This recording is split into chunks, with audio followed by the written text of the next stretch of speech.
إن الحمد لله نحمده ونستعينه ونستغفره ونعوذ بالله من شرور أنفسنا وسيئات أعمالنا. من يهده الله فلا مضل له ومن يضلل فلن تجد له وليا مرشدا.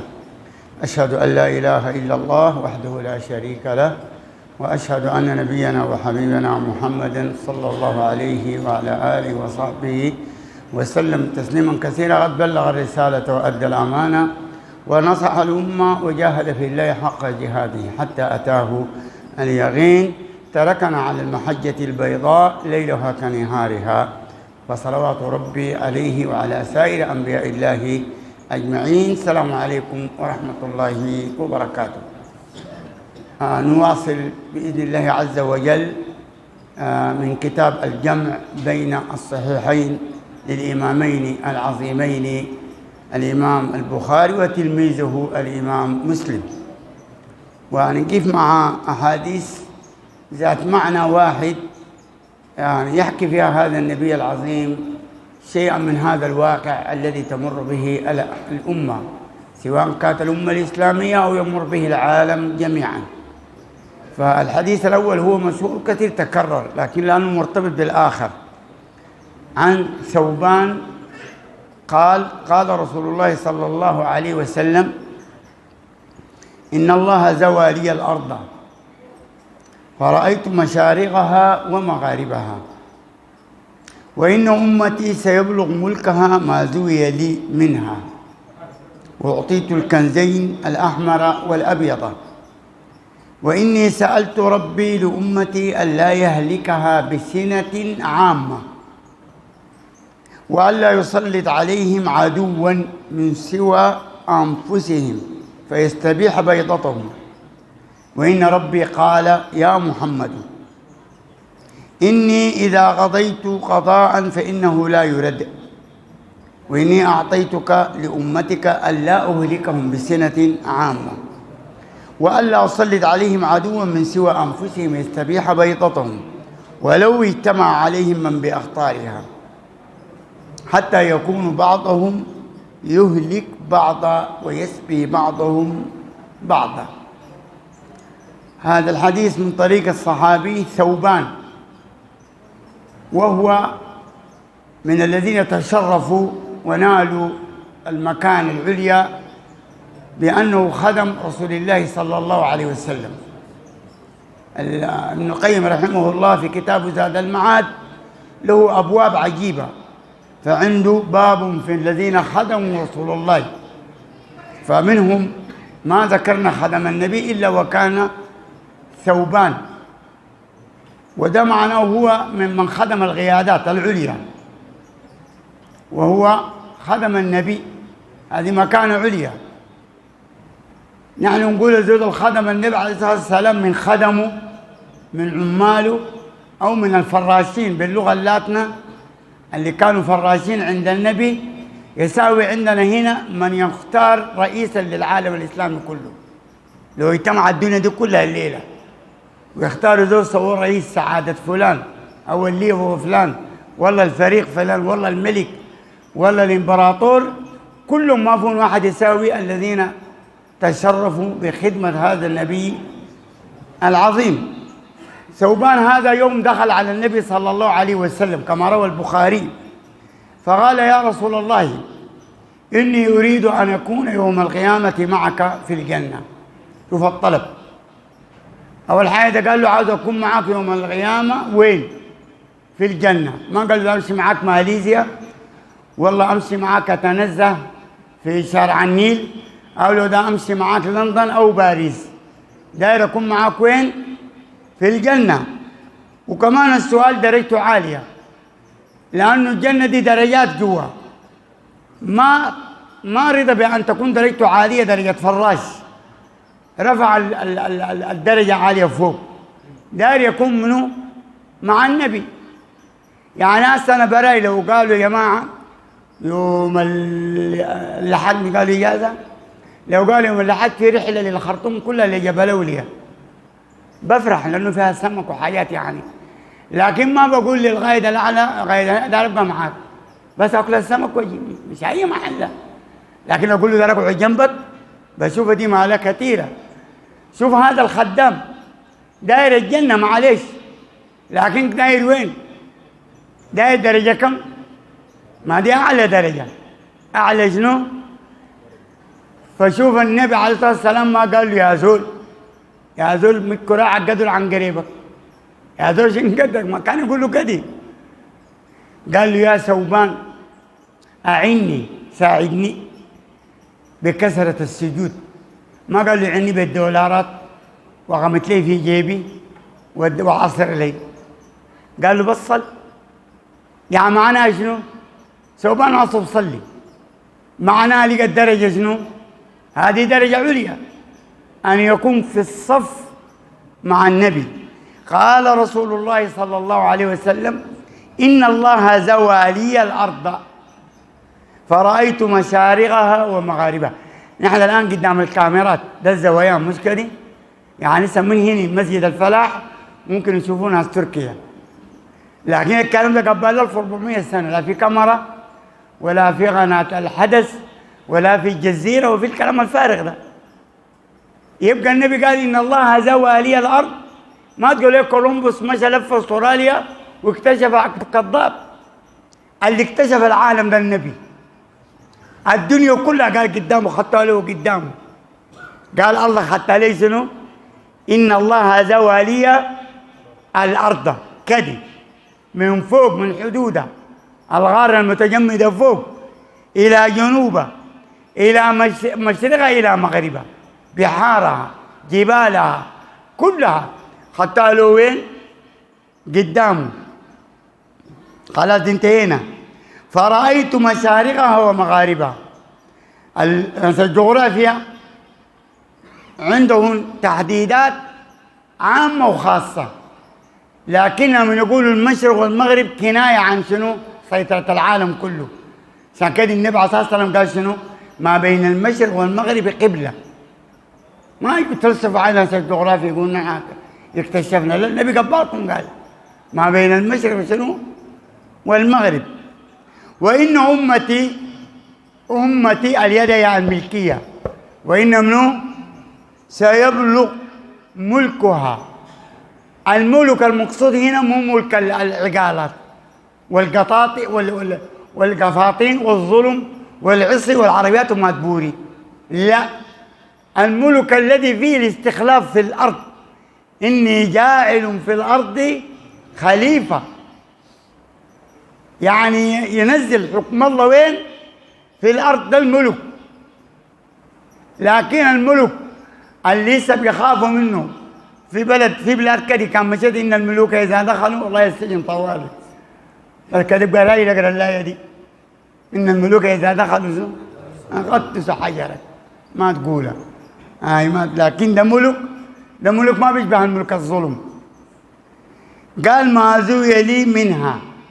خلي بالك النبي أساسا قال الكلام ده 200. قالوا في وقت فيه الصحابة مضايقين، الداير يمرق يقضي غرضه بالسرقة بالراحة في الليل، ومو لاقين أي حاجة ومضغوط عليهم، والعالم كله ضدهم. في مكة ولاد عمهم ضدهم، العرب ضدهم، العجم من فارس إلى الروم كلها شنو؟ كل العالم ضدهم. شوف النبي عليه الصلاة والسلام الهمة العالية، همة عالية بيربط بها أصحابه. يا زول المؤمن خلي بالك، المؤمن ما يدنقل راسه، المؤمن يكون راسه وين؟ فوق في السماء. هذه إن العزة لله ولرسوله ولمنه وللمؤمنين. نحن يا جوال والله لو الطائرات غطت بيجاي والصواريخ ركت بيجاي برضه راسنا وين؟ لأنه ده نبينا وده زعيمنا وده قايدنا. قال خليك فوق. قال الله زوالي وقال لي ملك أمتك دي سيبلغ، هيصل ما زوي منها. كيف ما زوي منها؟ يعني حتخرج جنودك المقاتلة ودعاتك يصلوا شمالا إلى أذربيجان وطشقند وكل جمهوريات الاتحاد السوفيتي. ده آخر العالم فوق. وشرقا إلى ملتان ومكران وأفغانستان ودايبول. ناس محمد بن أبي القاسم وصلوا هناك ودخلوا جوا في مياه المحيط الهندي. وغربا ناس عقم بن نافع خادوا في المحيط الأطلسي. وجنوبا الإسلام وصل لغاية جنوب أفريقيا. يخدموا نبي عجيب. بعد عندهم الحجة وحجيت وشفت في المنام وحجيتكم وابعدكم وفلان قال لي لا ده دي نبوة، ده وحي منزل لا ينطق عن الهوى إن هو إلا وحي يوحى. أكد قال وأعطيت الكنزين الأحمر والأبيض، وهذا كناية ارتفاع الاقتصاد. الاقتصاد ده أصلا حق المسلمين مو حق الحرامية ديل. وبعدين ما نقعد ونلوم أمريكا قلعت كنزنا، لا والله حرامية المسلمين شالوه الدوليون، هم ما جونا. ولما كانت الدولة دي بيد الأقوياء هارون الرشيد عايل للسحابة غطت سماء بغداد، نادينا الصبح عشان تقوم السحابة غادرت بأمر رباني. هارون عايلها بكل كبرياء أهل الإيمان وبكل قوة المسلمين الغادة، من غادتنا ليلة بننقلوا ليل. قال لها صبي أو لا تصبي، أينما تصبي سيأتيني خراجك. ابن كثير قال معناه شنو؟ معناه الدنيا كلها في يد منه. بعدين خراجك يا سلام. هارون قال له كلام حار، يعني مثلا صبت في المغرب وقامت الأراضي وطلعت الزكاة وبيجيه حق الزكاة لا بيورني 15 ولا بدين التفتيت.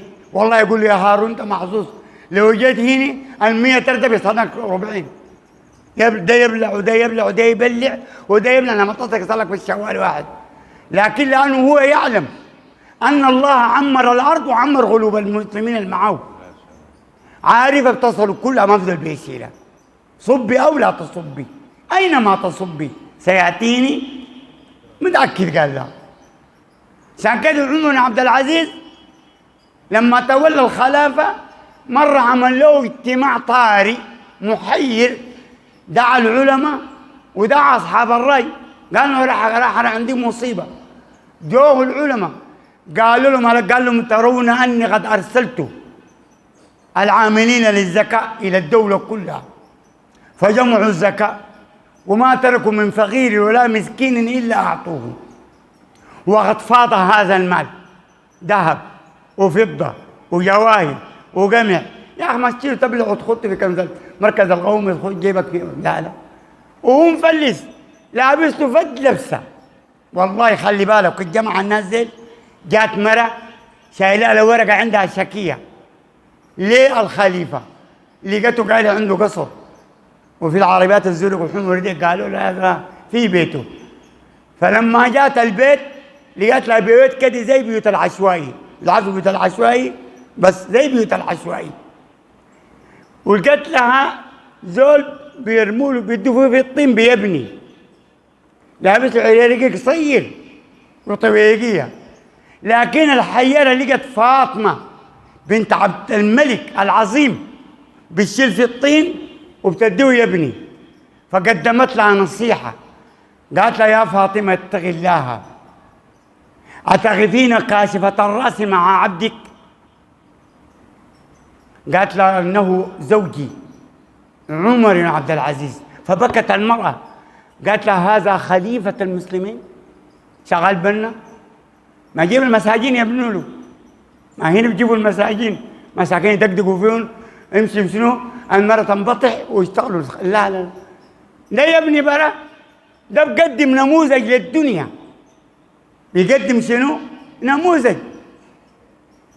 قال الله اداني الكنزين الذهب والفضة وما شاكلهم من جميع أرزاق الدنيا.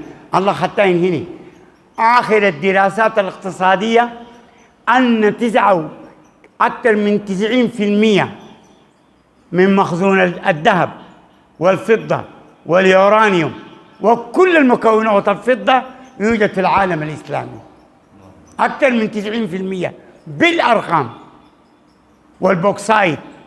لكن الله ادانا ده بدأ انه يتموا لنا، يجيب لنا رجال يمرقوه وما ياكلوا ما يبلعوا بس. يمرقوا ما يبلعوا، لكن ادانا تعال نسوي شنو؟ يمرقوا لنا برا؟ لا. بعد ما لقى كان طوال النبي عليه الصلاه والسلام ده انتهت الفرصه، ما لقى الحكايه قدامه، قال واني سالت ربي لامتي، ما قال لنفسه، سالوا لمنه؟ واحد أن لا يهلكها بسنة عامة، ما يموتوا بالمجاعة يا زول، والله ده بس جبنا الله لك فيها، أصله ما حتموت بالمجاعة. صح يمكن ما تاكل السمك، يمكن الشيء يطول منها، يمكن الباسطة تشتهيها، دي يمكن، لكن والله البوس في قاعد والسليقة رادة، والله تاكل لمن تصبح، بس دي طمئن، ما ده النبي قال كده، حيوريك قد ما في. يا الله أمتي ما تموت بالمجاعة، دي الطلب ياتهم الأول. وألا يسلط عليهم عدوا من سوى أنفسهم، من أمريكا، من روسيا، من إسرائيل، من الصين، من وين؟ من وين يستبيح بيضتهم وقوتهم. شوف الرد، وإن ربي قال يا محمد، ده هنا الكبرياء الله وجبروته يا زول. الله سبحانه وتعالى ده ما في راجل بيلغي له قراراته، نبي رسول عظيم ملائكة ما كانتهم في محلها، لكن الخط اللي حمل ما في زول بيغير شنو؟ قرارات شنو؟ قرارات الله سبحانه وتعالى. قال له يا محمد إني إذا غضيت غضاء فإنه لا يرد. ما بيجتمع البرلمان وواحد يقول اقترح إلغاء المادة 25 من قانون ودستور السودان أن المرأة تمشي مطلوقة في الشارع وما في زول يسألها، من قال نعم؟ الموافقون نعم. لا لا، الله قال انتهى الكلام، ما في تاني زول بيعدي شنو؟ طيب خلاص، قال له لكن من طلباتك دي وإني أعطيتك لأمتك ألا أهلكهم بسنة عامة. صح، عندنا نجيب بلا ونعم، قالوا له نعم بختك، يعني ما حموت بشنو؟ بمجاعة. وألا أسلط عليهم عدوا من سوى أنفسهم يستبيح بيضتهم، ولو اجتمع العدو ده بيختارها، ولو اجتمعوا في الأمم المتحدة، والله في الاتحاد الأفريقي، والله قعدوا في إسرائيل، والله مشوا أمريكا، والله الحيين الميتين جو، ديل لا يستبيح بيضة الأمة الإسلامية، لكن حتى يكون بعضهم يهلك بعضهم ويسبي بعضهم.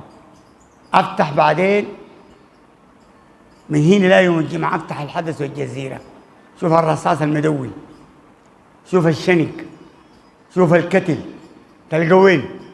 العراق، أفغانستان، ليبيا، الدول الإسلامية. طوال يقلب الشريط أمج فرنسا فرحانة جت ثاني الكاس، ثاني العالم في الكاس. الأرجنتين رقصوا الآيستية، كسبوا بشنو؟ ما خلاص تمشي لندن، بس أول من تجي هنا تلقى الكتل عندنا في العالم الإسلامي، الكتل بياخذهم كلام نبي حتى يكون بعضهم هنا اللي بيهلك بعضهم. الآن الأسرى في سجون العالم الإسلامي بعشرات الآلاف، وما عندنا أسير واحد في أمريكا، ما عندنا أسير واحد في إسرائيل، ما عندنا أسير واحد في الصين. أسرانا وين؟ في عواصم العالم الإسلامي. منو القبضون؟ العالم الإسلامي. منو القتلون؟ ياخذ كلام النبي. إذن هذا الواقع المرير كشفوا لنا هذا الصادق المصدوق بأحرف واضحة منقولة عن طريق أصحابه. ده له تصريح صحفي ولا قالوا زول عادي، قالوا إن هو إلا وحي يوحى. قال سعد عن سعد، لما يقول سعد كده بلا أبو، سعد كده ساكت، ده سعد بن أبي وقاص اللي قال عنه النبي في صحيح البخاري لما جاء دخل وقعد، النبي رفع صوته قال من له خال كخالي سعد فليأتني به. اللي عنده خال زي خالده فيكم يا اخوان اللي عنده خال زي ما في. سعد بره في صحيح البخاري قال ما جمع رسول الله امه واباه لرجل الا لي، قال لي يوم بدر ارمي فداك امي وابي. ارمي يا سعد، قال له ارمي شنو؟ ارمي حجر السيه؟ لا يرمي السهم يكتل. لا، اول من رمى هذا سعد قال ان رسول الله صلى الله عليه وسلم اقبل ذات يوم من العاليه فوق في المدينه ناس المشوا، قال مر بمسجد بني معاويه دخل فركع فيه ركعتين وصلينا معه. الفقهاء قالوا جواز صلاة الجماعة في النافلة. صلاة الجماعة شنو؟ قال ودعا ربه طويلا ثم انصرف إلينا، التفت فقال سألت ربي ثلاثا فأعطاني سنتين ومنعني واحدة. سألت ربي أن لا يهلك أمتي بالسنة بالمجاعة فأعطاني، وسألته أن لا يهلك أمتي بالغرق فأعطاني، وسألته أن لا يجعل بأسهم بينهم فمنعني. يكونوا حلوين مع بعضهم، قالوا لا بس دي عفاني منها. تلقى الأخوان الشقة متحاربين في قطعة أرض إن باعوها ما يجيب لها كشك. تلقى الواحد محارب له زول يقول له يا أخي فلان، يقول لك قاطعني حبوبتك ما تطلع في وضوء، حبوبتك ما عايزة 70 سنة ما كفاها، برضه محارب عشان ما عايزة في حبوبته. شوف أقل حاجة ده مبوز جاي، ده زعلان جاي، ده كابس من ده، وكمان يرتفع الوضع، ده يكون مجموعة وده يكون مجموعة وده ضده وده يرد عليه ده وده يهاجم ده، وبعد ده الأمة الإسلامية تقعد حبوباتنا بيقولوا الشقق واربع. دي الأمة الإسلامية. شوف بأسهم بينهم شنو وفي شنو، في فارغة. هذا واقع مؤلم حزين، لكن كشفوا لنا النبي صلى الله عليه وسلم. ونشوف النقطة الأخيرة، قال رسول الله ده أبو هريرة والذي نفسي بيده. العلماء قالوا النبي كنت يقول يحلف والذي نفسي بيده، معناه في طامة جاية. الحليفة الجاية دي مالها كبيرة، والنبي بلا حليفة مكرم مصاحب. قال لا تذهب الدنيا حتى يأتي على الناس يوم لا يدري القاتل فيما قتل ولا المقتول فيما قتل. خلي بالك، نحن يا جماعة قاعدين مع حقائق، ما بنتكلم في خيالات، حقائق واقعية قدامنا. قال القاتل بعد ما يقتل يجيبوا القاضي يقول له مالك؟ يقول له والله يا مولانا بس الشيطان، مو عارف قتل في شنو. والمقتول لما انشخ قتله مو عارف تسوى شنو. قالوا له كيف يكون ذلك يا رسول الله؟ قال الهرج يا جماعة الحاصل الليلة ده، الهرج، الجوطة، الكواريك، الصياح، حريق اللساتك، الانطلاقة، الجري، المو معروف، كل دول يكوري كويرة، واحدين يشتموا واحدين يتحدوا. ده يا أخي الهرج كده عارفه. نحن بنقول لها الجوطة، بنقول لها شنو؟ يا الهرج اللي احنا هسه الآن عايشينه. والله حتى الهرج ده قال الأمة الإسلامية تصل ما تغيم الواقع. هسه نحن ديل لو قعدنا أي زول يقول لنا في الحاصل شنو؟ ما في. ده الهرج أنه الناس ما تعرف في شنو الحاصل. البلد العالم الإسلامي ده سيده منه بيسووا في شنو؟ مو عارفين. بتاع الكارو ماشي مو عارف، بتاع العربية مو عارف، في القصر الجمهوري مو عارف، الملك مو عارف. يا زول الأمة دي لافة، اللي عنده دكتوراه والبروفيسور ما في زول يقول لنا ما في. الأمة دي دايشة.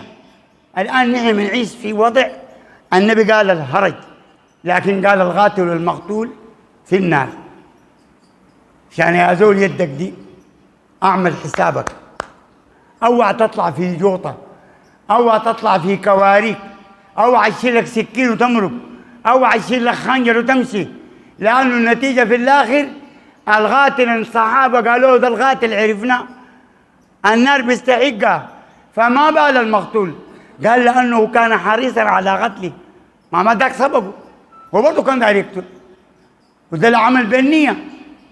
هذا الواقع المؤلم نحن بنحكي فيه، ما بنقرا لنا من كتاب كاتبه أجاثا كريستي ولا المنفلوطي، ده أحاديث النبي صلى الله عليه وسلم، ده واقع هذه الأمة، يحكيه لنا قدامنا، يجليه لنا، عشان يا جماعة نقعد.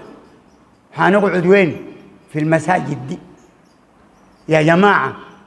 مجامعنا وين؟ في المسجد. هل قضايانا وين؟ في المسجد.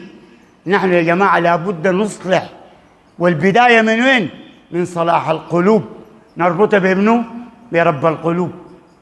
نحن يا جماعة نخلي كل ما في قلوبنا من إحن ومن تفرقة ومن عصبية ومن تقسيمات وحزبية وطائفية، من تكتلات، فيكون حزبنا ألا إن حزب الله هم المفلحون، ويكون قائدنا وزعيمنا أن نرفع له التمام النبي العظيم، يكون دستورنا قرآن والسنة، ويكون سيرتنا نأخذها من أولئك البشر الذين اصطفاهم الله عز وجل وجعلهم أتباع لهذا النبي، اللي قدموا له نموذج للعالم الإسلامي، كبار وصغار، نموذج حي للعالم حتى الآن.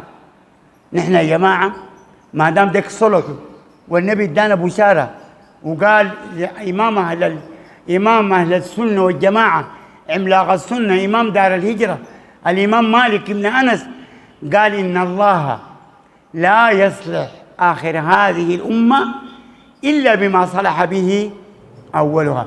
أولها وين؟ في الواطة نمشي نشتريه، هذا مصحف هذا هنا قاعدوا العلماء يتكلموا عنه، والسنة هذه بقراكم فيها مجان. السنة فاتوا ما قلت تجيبوا لي فاتورة ديل مجان، يعني ديل صلحوا بيدا بالقرآن وبالسنة دي.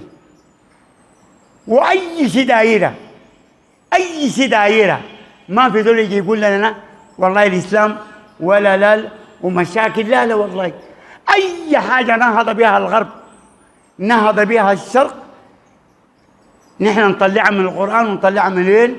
من السنة. ونحن السادة اللي علمناهم، نحن اللي علمنا العالم، ونحن اللي أصلنا أعظم حضارة في الدنيا، ونحن كنا قادة العالم، فما علينا إلا نرجع. بارك الله فيكم، جزاكم الله خيرا.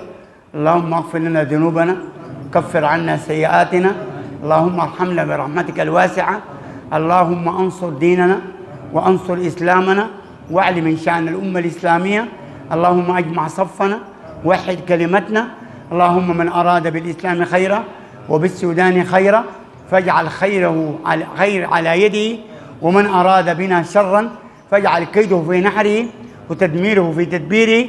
اللهم احفظنا في بيوتنا، في دورنا، في أزواجنا، في آبائنا، في أمهاتنا، في أبنائنا، في بناتنا، في شبابنا، أربط كلنا قلبنا بقلب واحد، أجمعنا بذلك النبي يوم القيامة، أسقنا من حوضه شربة لا نظمع بعدها أبدا، شفع فينا رسول الله صلى الله عليه وسلم.